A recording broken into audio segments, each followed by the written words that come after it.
When I first met Joanne, she was 7.5 feet tall. She had incredibly long legs. She was wearing incredibly long ribbony pants and a giant sombrero and playing the penny whistle with one hand. And she had on this pixie mime makeup. She was on stilts at the Maryland Renaissance Festival. The year was 1982, and I was just beginning my career as Nicolo the Gypsy Juggler. Joanne looked like she had tiny feet, but that's because she had affixed teeny-weeny baby sneakers to the bottom of her stilts. She looked otherworldly. And then she began to juggle. So I began to juggle too. And we passed juggling pins between us in the lane for a few minutes, and then she disappeared. And I didn't see her again until the following spring at the Scarborough Fair, a Renaissance festival in wonderful Waxahachie, Texas. She was stringing a huge rope between two big trees using a giant winch. And then she got up and she balanced on the rope on one foot. And when she went up there, my heart went up with her. She performed a show on the weekends as the Queen of Whimsey, with juggling, mime, rope walking, even a musical saw. She didn't talk in the show, but she performed with the mule-like determination of a true clown. She did play the kazoo. And she actually had mules, real mules. She had 3 mules and a donkey named Bingo. In fact, a whole menagerie of beloved performing animals. And she gave them all voices, cradling Roderick, the performing rooster, in her arms. Joanne, I don't think I want to do the show today.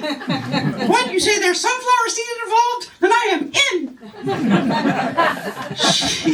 She used the same voice for each animal. But somehow managed to make it work for them. Something told me I should take it slowly with Joanne, which was counter to my nature, especially at age 22. We practiced juggling together every day as friends. But Joanne kept getting prettier, and so our juggling practices kept getting longer. One hot day, as the Texas sun set over our evening juggle, and we sat on the stage watching the 2 male elephants try to mate again. Joanne turned to me, her biceps gleaming with juggler sweat, and she asked me, "Do you know what we have?" I responded, "No, what do we have?" And she smiled and she said, "A romance." And then we kissed. We decided to create a show together, and we called it Nicolo Whimsey, traveling 9 months out of the year to Renaissance festivals around the country.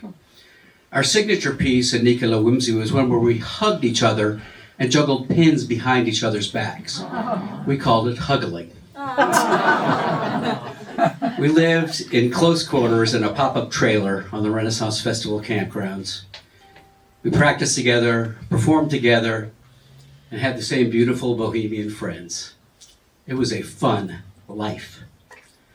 After about 10 years on the road, we moved to a farm in Brandywine, Maryland, right here in beautiful Prince George's County.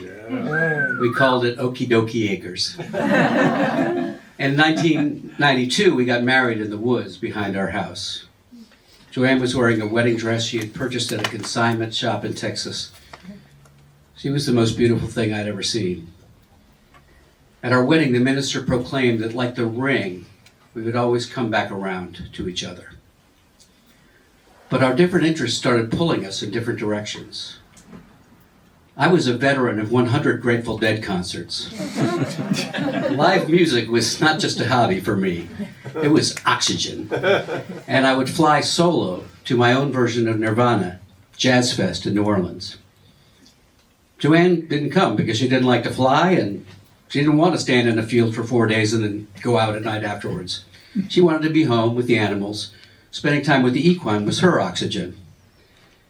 She became an environmental activist and president of the local community association. I never went to the meetings.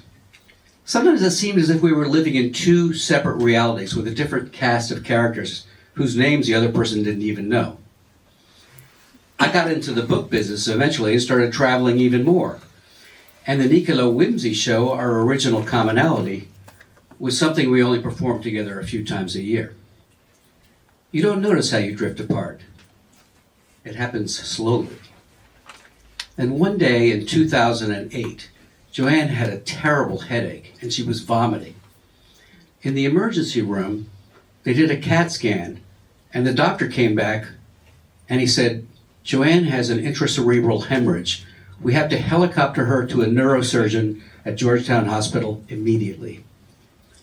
Two impossibly young, smiling paramedics came in and took Joanne away on a gurney and she was gone. I Googled intracerebral hemorrhage. 1/3 of the people die immediately. Half are dead within a year. I could hardly breathe. A cold darkness enveloped me, crushing my chest. I could see the emptiness at all the places in my life that Joanne had filled. Without her, I would not really be fully myself, the person I had become with Joanne. Joanne had become a part of me. Numb and panicked, I got into my car and started driving to Georgetown Hospital, my heart racing. I had never imagined that Joanne would not be there when I came home. Who would call me Lamekins and laugh at me just for being myself? Who would give our beloved animals a voice so they could call her by her name? Joanne! When I got to Georgetown Hospital, I ran in and there was Joanne. Awake, alert, and talking. The neurosurgeon said her brain bleed stopped on its own. We did not have to operate. She will have balance problems, but those should improve over time. She's going to be okay. My body went limp and all the oxygen rushed back into my lungs. Joanne was still with me. When she got out of the hospital, my still walking, rope balancing wife was walking with a cane. Slowly, every morning, with loving purpose, she would make her way toward the barn, holding a bucket of water in one hand. I knew she was back when she said, as one of our donkeys, "Joanne, where you been? Why only one bucket? Get Nick to help you. He's just standing there." She was back. Joanne eventually fully recovered. I attribute that to mule-headedness, and I believe science would back me up on that. Eventually, we started joining each other's activities more, and on New Year's Eve, we set up a table for food and water wash at a concert in Baltimore. I met her activist friends, she met my music friends. We laughed and danced and handed out pamphlets and rocked against fracking. It was the perfect night for us. Sometimes I wonder whether people think I'm for real. But then they see I'm married to Joanne Flynn, and they figure I must be okay. And every morning, she walks out to the barn with a bucket of water in each hand. I look at her, and I feel 7.5 feet tall.